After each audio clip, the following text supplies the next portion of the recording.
Well, hi, everybody. Welcome to the Joe Citizen Show. My name is Roger Homefield, and I am Joe Citizen. But so are you, and so is everybody out there. We're going to need every Joe Citizen to step up to the plate to help get Uncle Sam back on his feet. You know, I've been soul searching for the last several days as to why we're bringing the Joe Citizen Show back. Because 12 years ago, we were sounding the siren on the Muslim Brotherhood infiltrating America, and Obama was dismantling America, much as we see happening today. But the purpose of the show is to identify whatever clear and present dangers there are out there, sound the alarm, and rally resistance. But today, we have dozens of issues. It could be anything from drag queens and your grade school kids, or open borders, or the attack on Christianity, the censorship that we're all experiencing, or freedom of speech under attack. America, we're under siege by a rogue administration. Their vision is not America. Their vision is a globalist vision, and we patriots, we are simply in the way. However, the good news is all these issues do have one common denominator. Well, yes, it's all coming from the left, but that's not what I meant. The common denominator in how to solve it is the upcoming elections. And considering all the shenanigans and the leftist behavior that went on before the election, during the election, after the election, why would we think it would be any different this time around? That's why today's guest could not be any more important. Our guest, Catherine Engelbrecht, is leading the charge. She is leading the charge for fair elections in 2024. This strong, brave patriot is fighting for us. Now, if we don't know who she is, it's time we do. Catherine Engelbrecht started an organization called True the Vote to restore voter integrity to our elections. In 2011, CPAC gave her the Ronald Reagan Freedom Award. In 2012, Politico named her one of the top 50 political figures to watch. This past January, True the Vote won a big legal victory over Stacey Abrams, which allowed them to challenge the voters in that Senate runoff election. So True the Vote has been a leader in the effort to ensure free and fair elections in America. And like so many patriots, like Catherine, who have stood up to help America, she has sacrificed herself to attacks from the left and its lawfare. She's fighting for all of us while knowing she'll be punished for it. This striking woman is an American patriot. I think she's an American hero. Catherine Engelbrecht, welcome. Welcome to the Joe Citizen Show. Hey, Roger. Thanks so much for having me. Well, thank you for being here, and thank you for what you're doing. You know, I guess the big question that everybody wants to know is how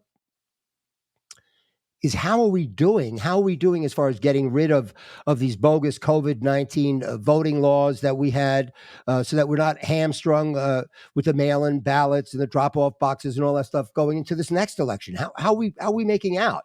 Well, we've made some progress. I mean, there are a number of states that have gotten rid of drop boxes. Wisconsin has gotten rid of them entirely. Georgia has eliminated them on the exterior, so you only have interior drop boxes. You know, take the victories that you can take.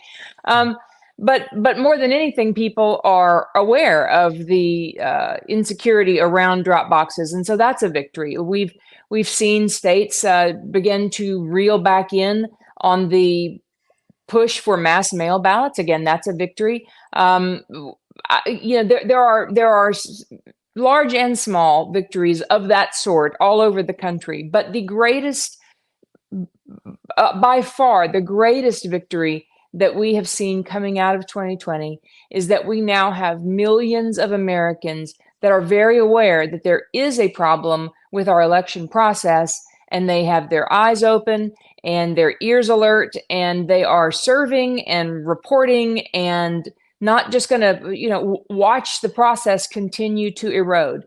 So although there's an awful lot of damage after what we experienced in 2020, damage that we still are, paying a very high price for, The good news is that Americans are setting about making those corrections, and I think it bodes well for 2024. So your feeling is that enough is getting done in enough of the states, enough of the different states, so that we don't have to worry about falling in a manhole again. Yeah, I don't know about not falling in a manhole, but we might fall in a different manhole. Mm. We, look, this is the fact that our election process has been under attack for decades and decades. And so what happened in 2020 was just a culmination of really what was a perfect storm under the fog of COVID. We see that the people stopped asking common sense questions about, well, how are you going to monitor those drop boxes, or Hmm. what, when we know that the voter rolls are so inaccurate? Aren't we concerned about sending out mass mail ballots to inaccurate residences, to inaccurate voters? All of those common sense precautions were sort of, left by the wayside. Although that has gotten better, now we are seeing things like the rise of election integrity task forces at the state level, threatening to reinvent what the federal government did in trying to censor and limit citizens' ability to engage in elections, and they did that at the federal level. Now we're seeing that kick down a notch to the states, where states like Pennsylvania, and the governor there has just come out and said that they will be monitoring and censoring any citizen uprisings relative to elections. Then you also see the alien voting problem, and how we intend to stop that, which is questionable in the law.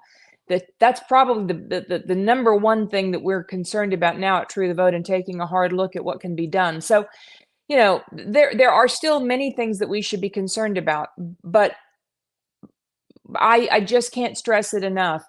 You open the show by saying we are all Joe Citizen, and we all have a job to do to save this republic, and you couldn't be more accurate. And we have so much power if we stay involved and not just vote but serve this election. I firmly believe that we're going to have a great victory in 2024, but it's going to take all of us. Absolutely, and hopefully it'll be a big enough landslide so that whatever fudging they do, hopefully it'll just be some nibbling around the edges. At least, certainly, everyone will be ready and vigilant this time around. And certainly, thanks to you. I wish we had a lot more like you, but because you have really picked up a heavy lift, and I hadn't seen anybody else doing what you're doing. So thank goodness for you. Excuse me, dear. Now, what type of bullying have you had to endure for simply trying to help ensure that we have an equal vote at the ballot box? Yeah, it's been an odyssey. When I started True the Vote in 2010, I actually started it in 2009, and then filed nonprofit paperwork in 2010. And so from 2009 until 2010, we weren't really on anybody's radar. As soon as I filed that paperwork, everything changed. That was during the early days of the targeting through the IRS and the Lois Lerner scandal. We were sadly in the eye of that storm. And my first, I guess, from 2010 to just into 2013, in about the first 18 months, I went through 24 different audits or investigations from 5 different government agencies.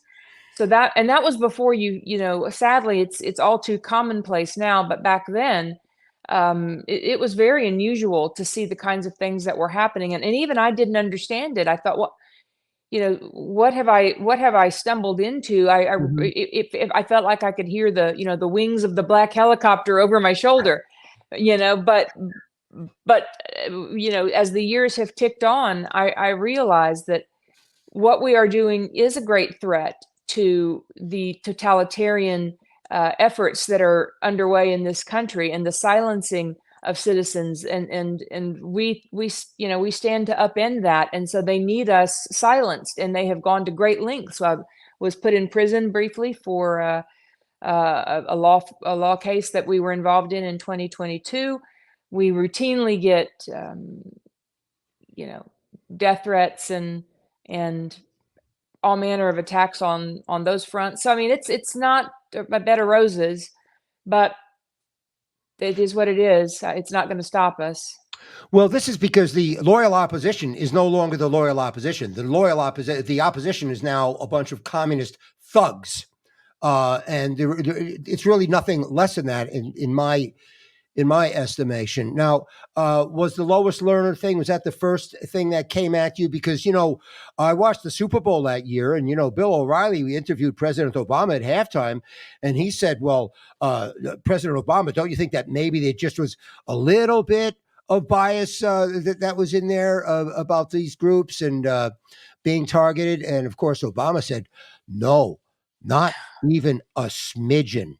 Remember that Yeah. quote? Not even Oh, a smidgen. absolutely. Which of course, over time was proven to be an absolute lie. We sued the IRS, in fact, in 2013, and we beat them. It was proven in court that they did abridge our civil liberties. They did obstruct justice, and a DC Circuit Court found in our favor, which is no small no small victory.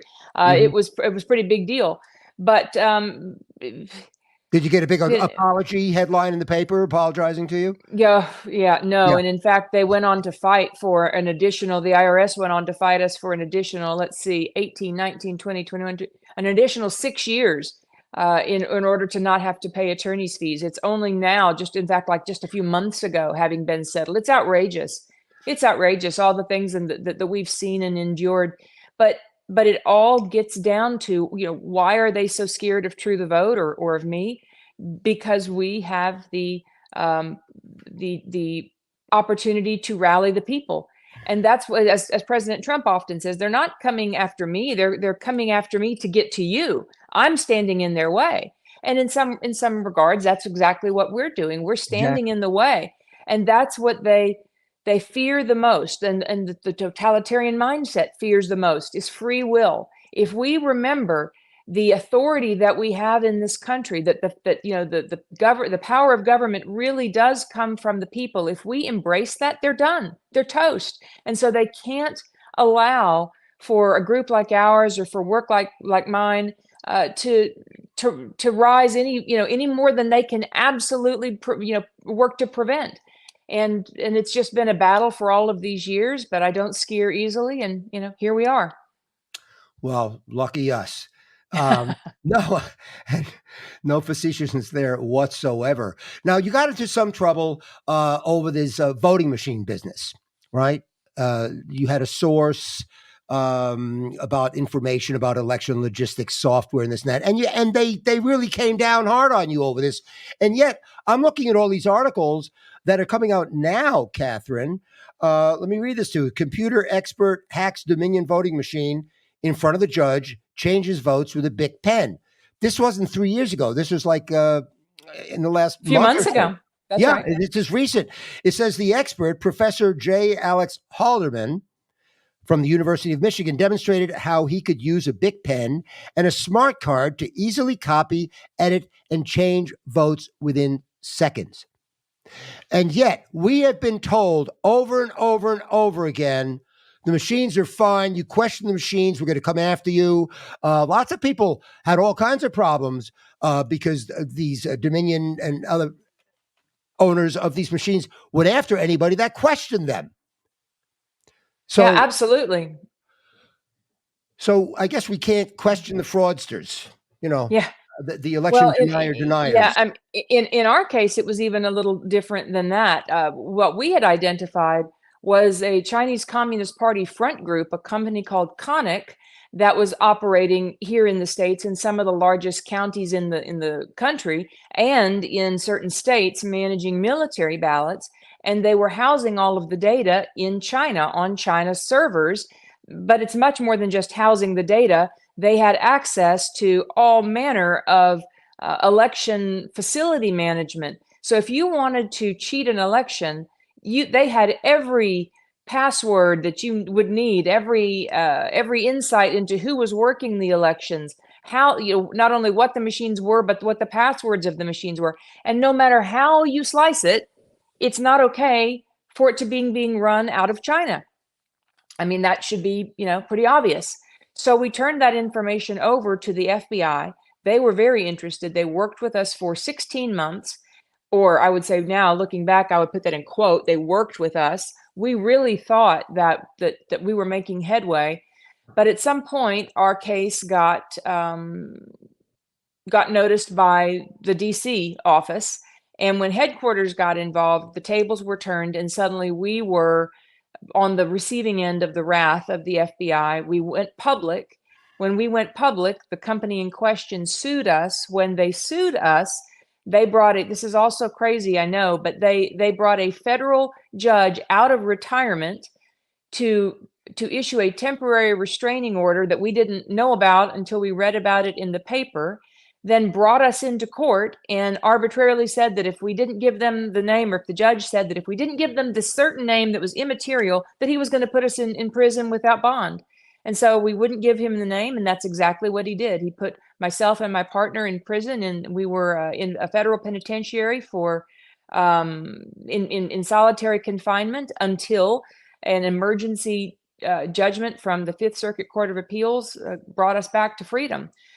It's insane. I mean, these are insane times. Solitary. The reason, though, I will say, is because we were in a criminal facility and we were being held in contempt of court. It made no sense. And so the wardens that were in charge of our, I don't know, management, they had nowhere to put us because I was in a criminal facility that was, 90% men, and I was just being held for contempt of court. There was no, to the best of our ability to research it, what happened to myself and my partner has never happened in the history of this country, and it took the Fifth Circuit to get us out of it.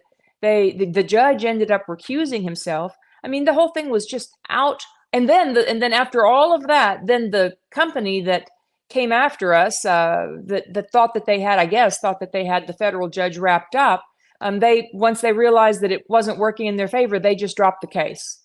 So, these are the days of our lives, but we've got to, as a people, be steeled enough to understand that those are the kinds of things that can happen and push through them. We can't be deterred. The country is too important and too much is at risk. We've incrementally been eaten alive. We used to have a loyal opposition. We had elections, and you had the Democrat Party, the Republican Party. Everybody threw confetti at the end, and it was like a celebration. The campaigns and the conventions were more like a celebration of our democracy. It was more of that than anything. It wasn't, this is war. We're actually in a state of civil war, and they seem to have the weapons because they've got the FBI and the CIA. They've got everybody. They've got the FBI, the CIA, the IRS. They've got all these organizations, plus the media, and yet we're still beating them. That's exactly right. Exactly right. It's the true spirit of America that's rising, and while it is, it is true that it's war on many, many levels, and we have lost that common core of love of country and hope for the future and for the better future for children, regardless of their parents' political affiliation. I mean, we used to have a common sense of decency that seems to have been eroded of late, but I do believe it's coming back around. And what we're seeing now, and the way that more and more, I mean, people that would have been very difficult for me to talk with a few years ago now have really, they've walked this walk. They've seen what their decisions have brought them by way of who they've elected, and it's presenting an opportunity. So now we just need to bring it home with a trustworthy election, and I think that we're going to be back on the road to recovery. I'm still in shock, Catherine, as to, incrementally or not, how we are so, I hate saying it, but we're just so much like communist Russia or even Nazi Germany. I mean, with the Big Brother thing, it's incredibly oppressive. And it's malicious on top of it. You talk about, like, well, the solitary confinement, you explained that, but still, it's just the nastiness. And you say common decency. Yes, we've lost common decency. And of course, we've lost common sense. Tell us all about 2,000 Mules. Tell us everything. And how could the evidence in that movie not have gained more traction? Are they just ignoring it? What's going on? Well, I always like to start out whenever I talk about the movie. We never set out to make a movie. We set out to do enough research that could be compiled and presented to law enforcement in a way that would encourage them to investigate. And when I look back on all that happened, I realized that the probably the biggest mistake we made is that we didn't have any friendly options in our camp. Every jurisdiction that we looked at was already, planting that flag on this having been the most safe and secure election in the history of the world, and they didn't want to be proven wrong. And so what we did was, in trying to understand whether or not drop boxes were being exploited, we bought a tremendous amount of cell phone data, which is data that is driven by the apps on your phone. It's a multi-trillion-dollar market of data that's sold about each one of us every single second of the day, and it is incredibly accurate. And so, with a team of analysts, we had analyzed patterns of life that clearly evidenced people going repeatedly, I mean, 10, 20, 30 times to drop boxes, and then also to nonprofit organizations. And we that was before we were even had the benefit of finally receiving video from some of the surveillance cameras that kind of backed it up. And of course, that's what kind of made movie magic, because there was something you could put on a screen. But it was never meant to be a movie. It was meant for law enforcement to investigate, and they flat would not do it. And in fact, have done their level best to try to discredit us for even mentioning that the type of research that we did was credible. Yet they used the same kind of research to identify J6 political prisoners and arrest thousands of them. So it's no different, yet it just, our work didn't fit their narrative. And that's what happened. So, we were ahead of the time in the work that was done, and they just sadly forgot their responsibility as as officers of the law, and turned it into a political shell game. It's really stunning. I just can't believe that in my lifetime, and just really, really, it's look. There's been some things under the carpet, under the bedspread for eternity, but in the last few years, what's happened to the country is just it's just jaw dropping. Now we have an attorney general, Merrick Garland. I mean, how obvious does it have to be before we start using the T word? I'll get to that in a second. But we have an attorney general that, with everything that's going on, with the unvetted millions that are coming over the border, and everything that's happened in the last election, with all the question about it, obviously. And so what does he do? He comes out and he says he's going to fight tooth and nail against voter ID. He is a disgrace. And I really wish somebody would just ask him, could you explain the reasoning to that? Because the perception really is just flat out treason. As far as somebody like myself, I'm not a lawyer. I'm just Joe Citizen, Catherine. I'm a former jazz musician, for goodness sakes, okay? To me, if you see they're coming over the border and Mayorkas, they see what's going on. It's hurting this country. It's killing people in this country, and they're doing it intentionally. Look, once we understand, and certainly by now most people understand this is by design what's happening at the border, and if it's by design, if it's on purpose, for me personally, it's treasonous. But he says he will fight against voter ID, so everybody can have an ID to vote, and he could not be more blatant as far as bringing in illegals just so that they can vote. And could you imagine if we don't have Catherine, or if everybody's complacent, and we get another 4 years of these people, another 10 million illegals? Game, set, match. So what do we do in a situation like this? We just have to keep fighting uphill, right? I mean, they're all against us, but that's the hand we're being dealt. Yeah, well, yes. I mean, it is shocking to see how the federal government is handling these issues. And the saving grace we have is that we do still have a few strong attorneys general at the state level that will fight back against the federal government, that will limit or deny Merrick Garland and his minions the opportunity to fight it back against photo voter identification, or the one of the other issues he made was the expansion of drop boxes. I mean, it's just the antithesis to what a trustworthy election should look like. He's for all of the opposite. So there are some common sense states out there that will fight against it, but there's and you've hit the nail on the head. There can't be anybody that it is aware of what this is playing out to be out of the mouth of Merrick Garland that doesn't understand that this is treasonous. What they are doing to this country is beyond the pale. It is not about the administration of justice or law and order. It is all a political game. The great news is, though, the silver lining, if you will, that I just keep going back to because it's true, is that the American people can, if we stand together, we can defeat this. We just have to realize it for the threat that it is and stop at nothing to save this country. And this year, just voting isn't going to be enough. We need to be anticipating voting and serving and doing all we can to clean up the rolls. And there's so many things that people can do. So, we're in very, very dangerous times. I have no illusions about that, but I'm very optimistic that enough people will get involved to make a difference. Well, I just want to clear up here. I'm the one that said treason. I don't want to bring any more wrath down upon you, Catherine.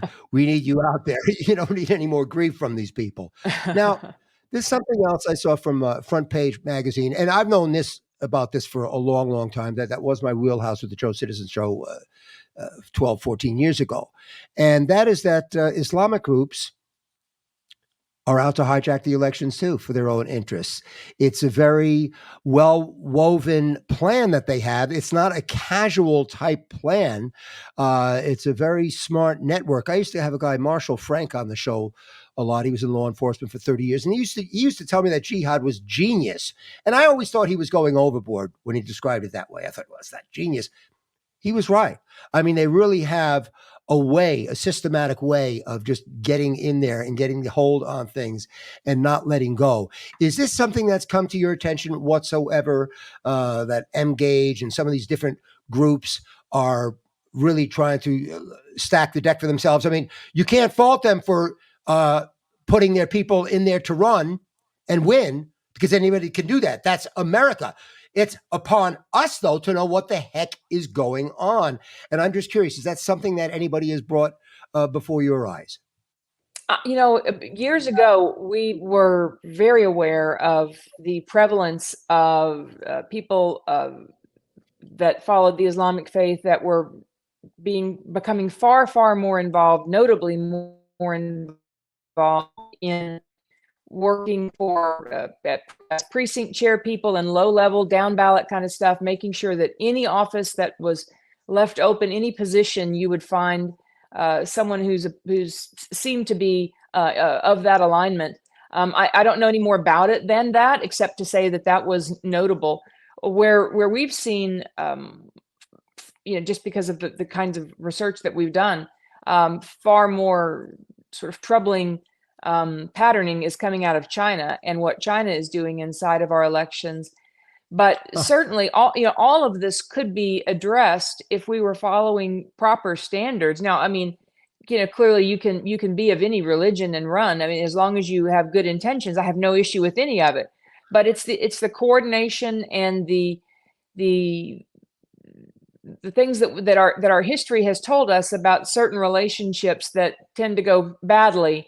And we should be wise about what it may mean and try to prevent it. Our laws, if we were following our laws, would allow for just that. But in so many cases, lawlessness is really, more common than not. I really need to clarify, and you all pointed out, it's not a matter of electing Muslims.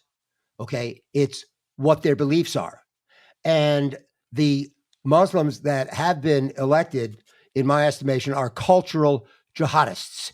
And why do I say that? Because they celebrated October 7th. They celebrated the attack in Israel. They showed their That's right. colors. So when That's Andre right. Carson and Keith Ellison first came in, and Pete King had a congressional hearing, we asked for that on the Joe Citizen Show. I don't think that's why they did it, but that's what we were asking for. Roger Clemens had one. And so they had a congressional hearing, and every single Democrat that went up to Pete King trashed the hearing.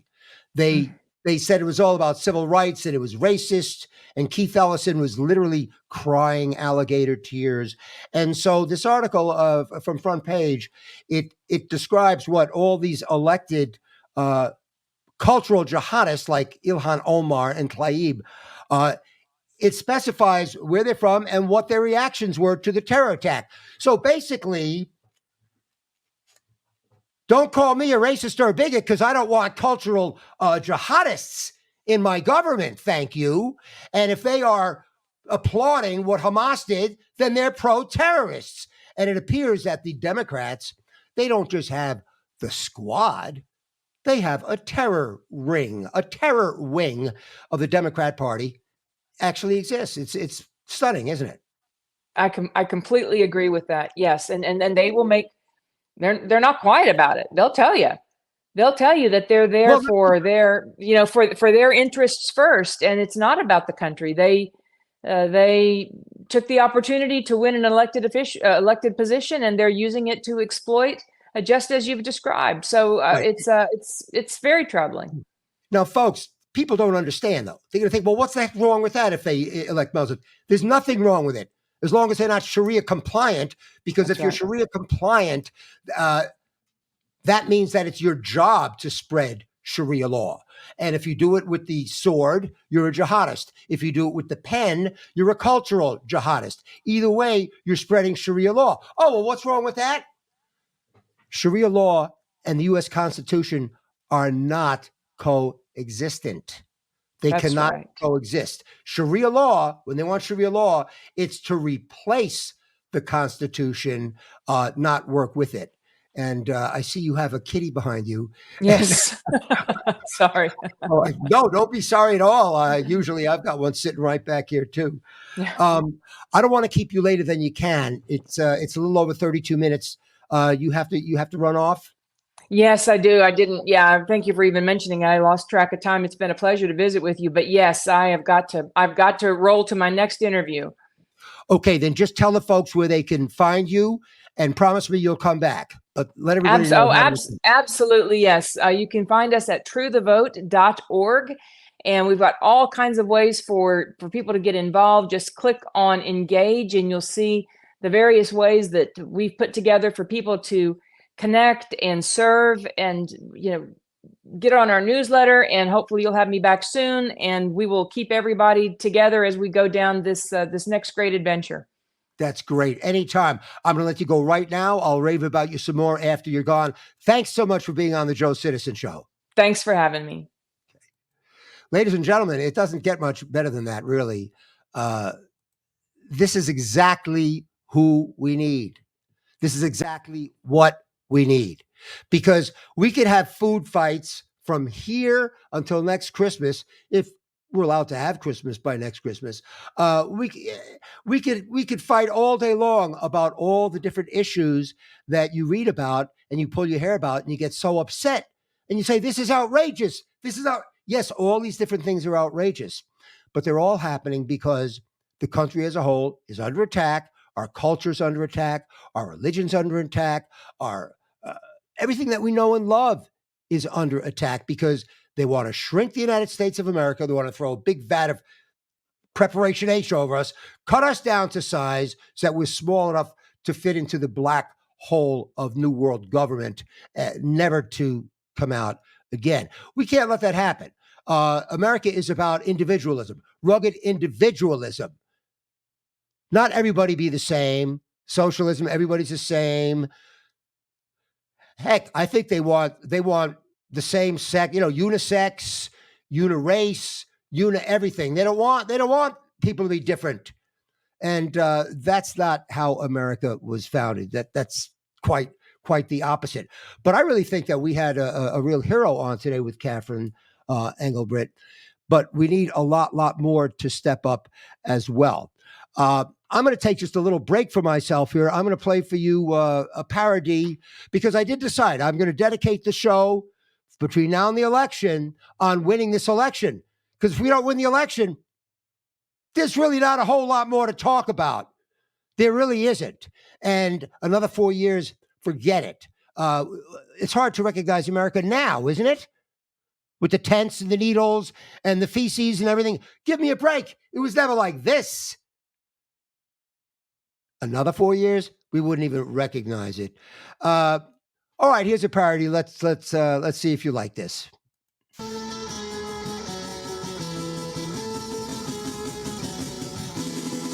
was framed by Hillary, FBI and NBC. A deplorable hoax, he was right all along. He was right about the wall, open borders, fentanyl, everybody walking across without a wall. Stranded in Afghanistan, left to face the Taliban. Never have we left our people behind. No, no.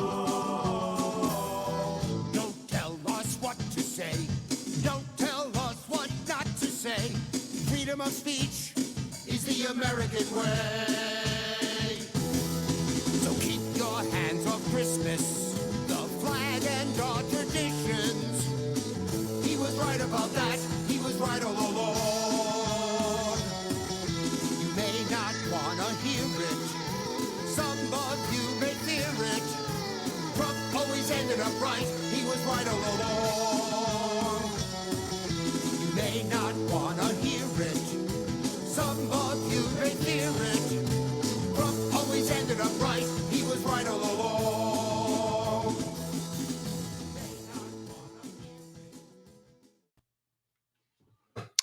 Well, I hope you got a kick out of that. There were so many lyrics that we could have used about he was right all along. I called my friend Sandy, and there were so many. There's a list. I'm not going to be able to find it now, but he was right about this. He was right. All these things that he got laughed at for, he ended up being right all along on everything. Now, notwithstanding the lies, the prefabricated lies about what happened with the reporter that was handicapped. You know how many videos I've seen of Trump doing the exact same thing with other reporters that tried to back away from something they had written also? He did the exact same thing. So he wasn't doing it because he was handicapped. But it's just one thing after the next. It's nonstop. They got to get rid of Trump because Trump is going to end the crap that's going on in this country. And if we don't end it, it's going to end us. So those are our choices. You know, so Biden last night, he finally mentions Laken Riley's name, but of course he got it wrong. He said Lincoln Riley. And he even acknowledged that she was killed by a, quote, illegal. It was a slip of the tongue that he told the truth. And the Democrats have lambasted him for using the word illegal to describe an illegal. So when Catherine talks about, common sense and common decency, there's just no common sense anymore. And after all, their new word, newcomers, that's a good one, right? The newcomers, they're not illegals. Yeah, he should have said that Lincoln instead of Laken Riley was she was killed by a nuke. Does that mean Joe? Was she killed by a newcomer? I guess she was killed by a newcomer, Joe. Let's make it sound nice and warm. It's a newcomer. I don't think that really helps her family or her.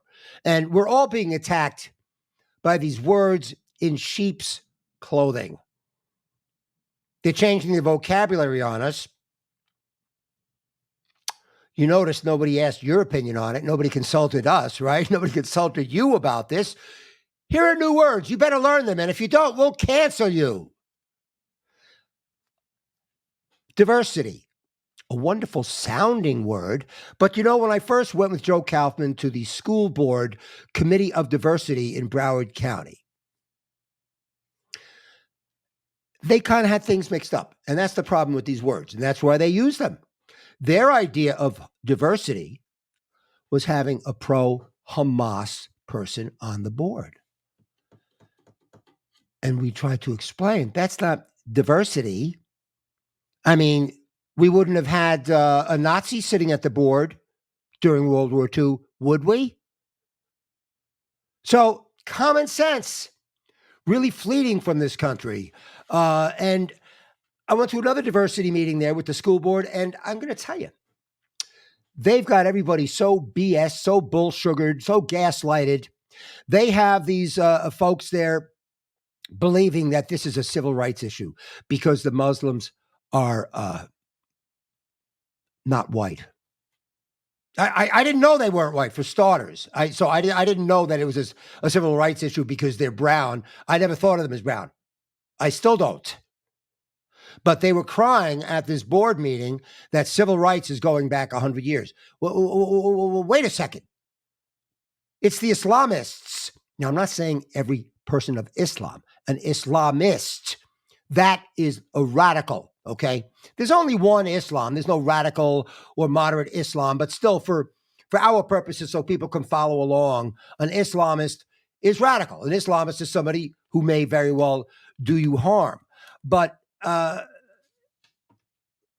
we have words like multiculturalism. It sounds nice and good, doesn't it? It sounds multiculturalism.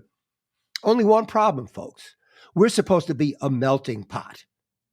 And multiculturalism hasn't really worked for jack squat anywhere in the world.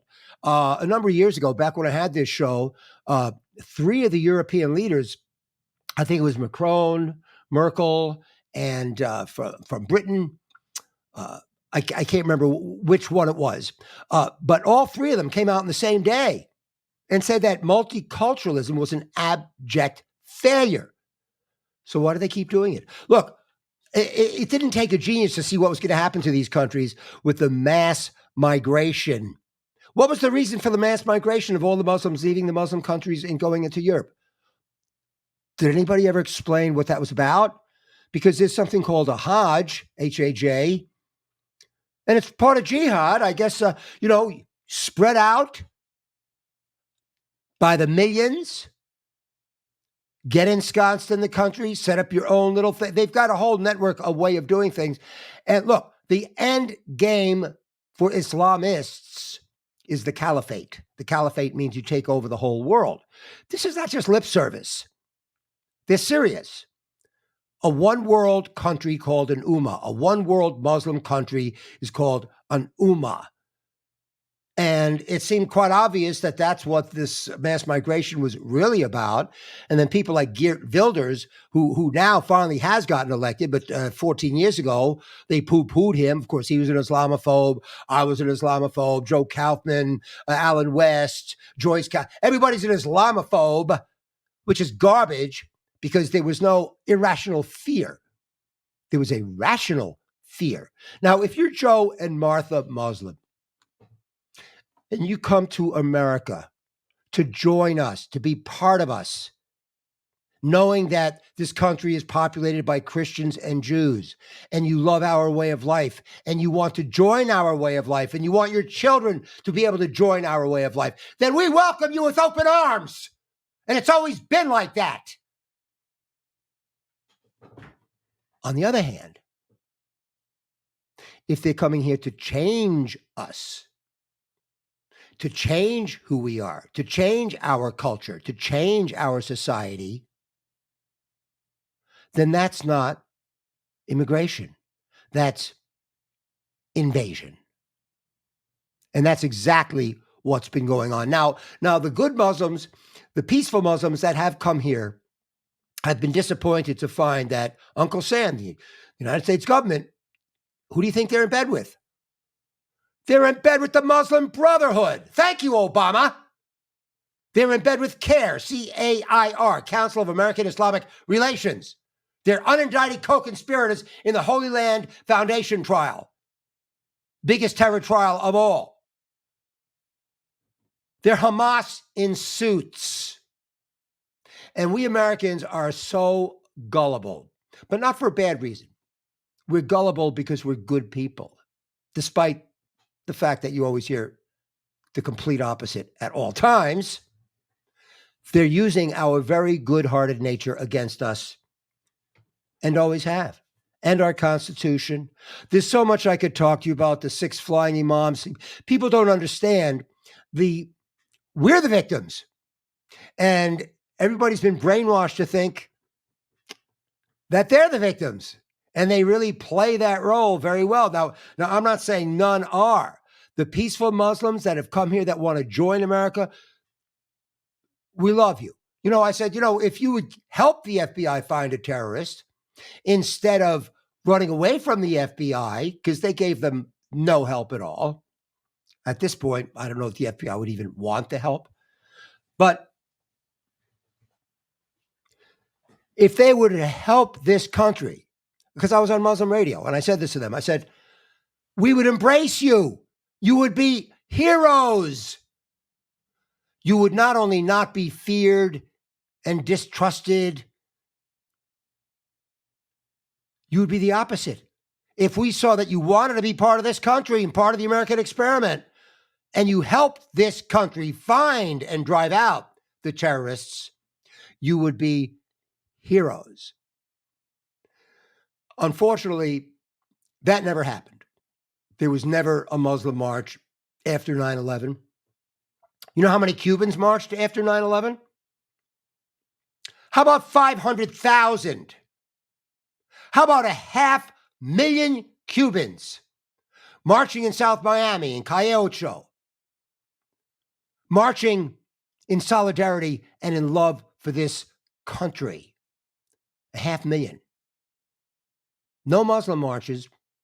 And I went on Muslim radio and I asked Safayette Muhammad about that. Oh, well, they don't go to the streets. They don't go. The hell they don't go to the streets.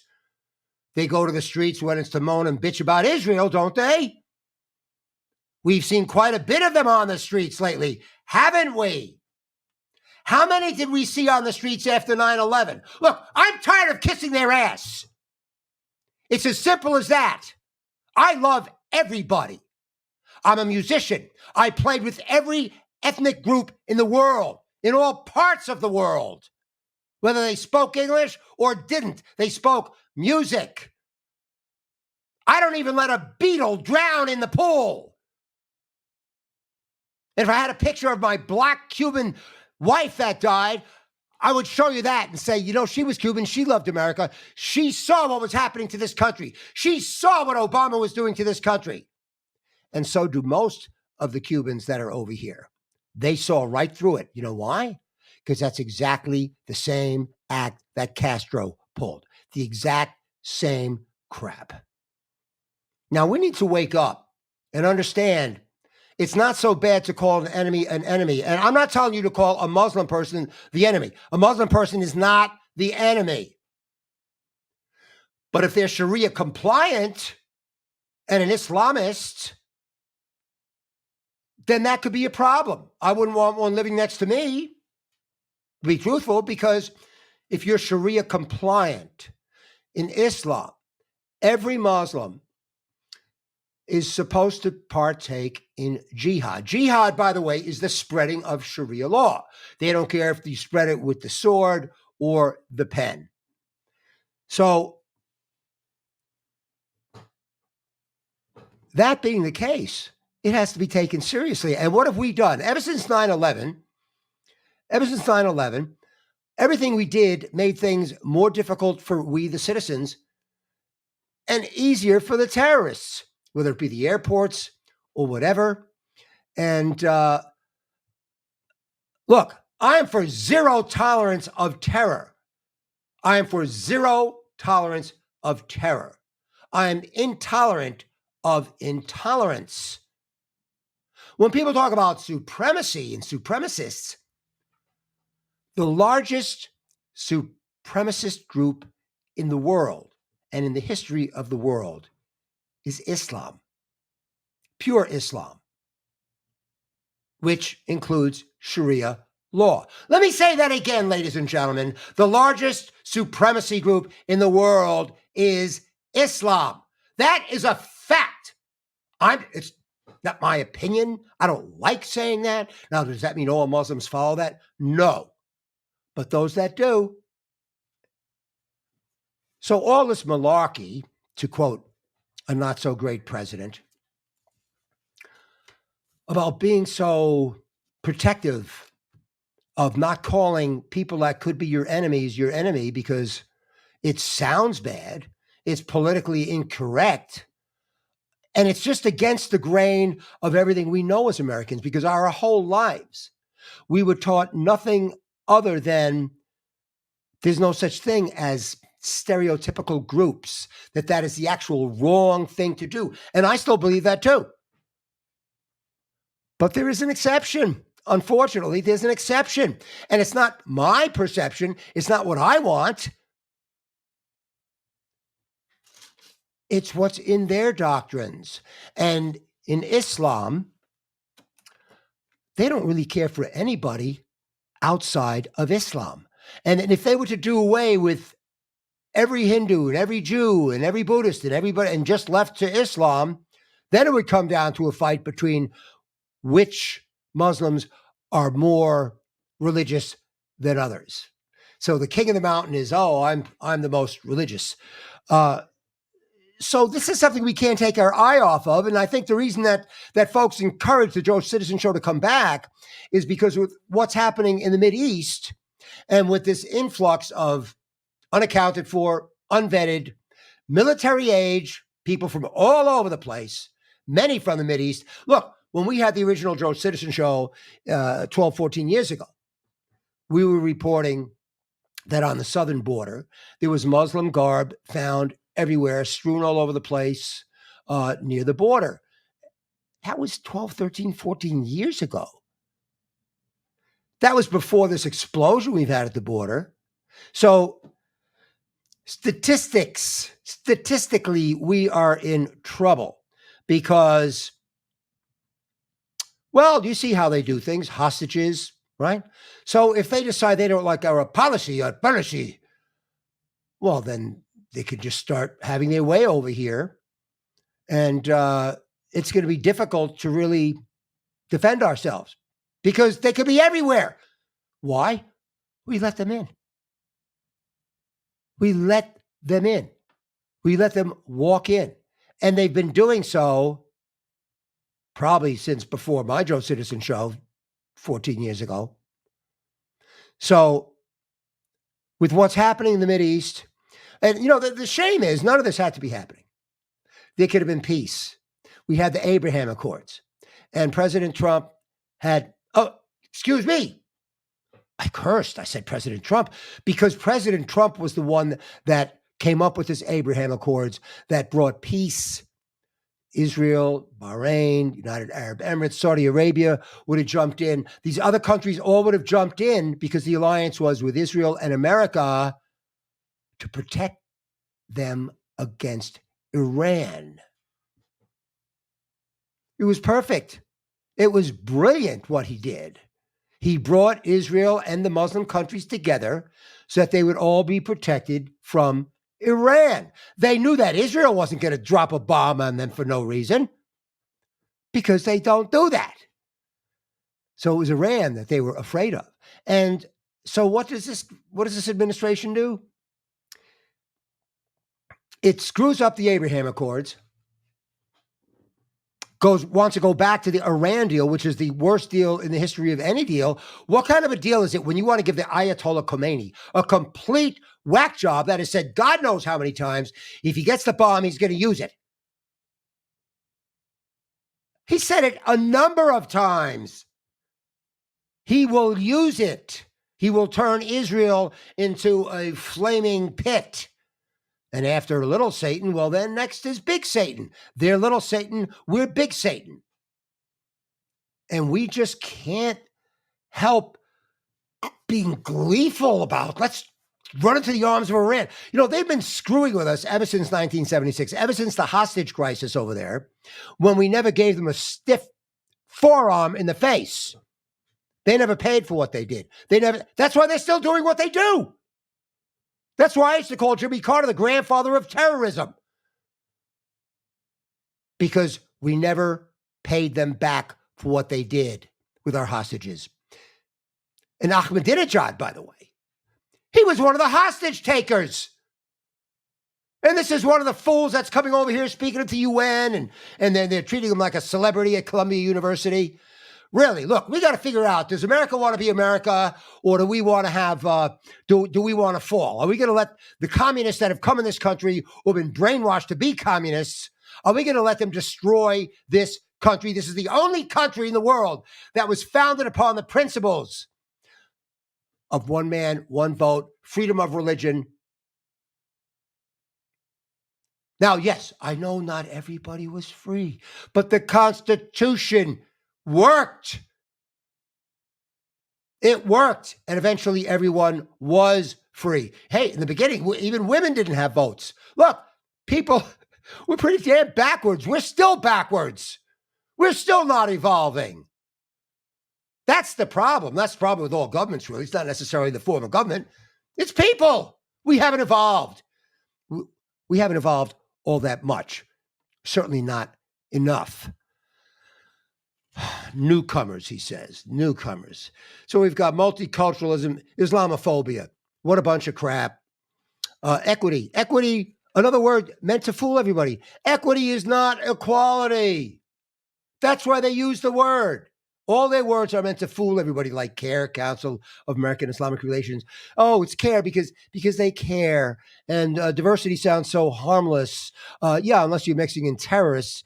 Multicultural, it's so harmless. Yeah, but it's destroying the fabric of what America is, which is a melting pot, which is we are all Americans. I don't want to hear French, Asian American, a Russian, Polish American, an African American, Hawaiian American. We never used to have that. We used to have Don Rickles. We don't have any sense of humor either anymore. Remember Don Rickles? He used to hit the tar out of everybody. And we had a sense of humor. We were able to laugh at ourselves. The country had a good feeling about itself. We were secure. We were secure as far as our safety. We were secure in our culture, who we were. We liked ourselves. We knew that we were on the right side of history. And we always were. That didn't mean we didn't make mistakes, but we tried to be on the right side. You can talk about Vietnam, but hey, we didn't go in there to take over any land. We went over there because we were invited. Was it the smartest thing to do? That's another debate. But the point is, we didn't go there to take over the joint. Everything that we've done has always been a response to a call from the needy. And yet it's been twisted and perverted and used against us. Social justice, inclusion, the pronouns. Where did these pronouns come from? Excuse me, did we vote on pronouns? So I don't know who these people are that invented all these pronouns, but they not only invented all these pronouns that I know nothing about, frankly, but now they're behaving as if it's the law. It's not only not in the dictionary, but they're acting like it's law. And the reason I say that is because there's a big push to take children out of the homes of parents who won't use the pronouns. That's happening right now. It's happening, and not just in one country or the other. It's worldwide. So this is a worldwide takedown, and it must be stopped. The only way it's going to be stopped is with the strongest leader possible. And we only have one of those right now, and that is Donald Trump. We've got one election. We've got one bite of the apple. We've got one shot of this. If we screw this up, there just really won't be in America. And it's like, look, I've had a great, great, great, great life, but I don't have young children and grandchildren. Perhaps you do. And if we want them to have anything remotely resembling the type of life that we've had, we're going to have to get off our duffs and really roll up our sleeves and do some work. And we're going to have to get Trump in office. I don't care if you like him or not. I don't care if you like his tweets or not. This is a matter of our very, very survival. No parent wants to live to see his or her child die, and no patriot ever wants to live to see America die. We can never, ever let that happen. This is the Joe Citizen Show. Roger Homefield, thanks for being here.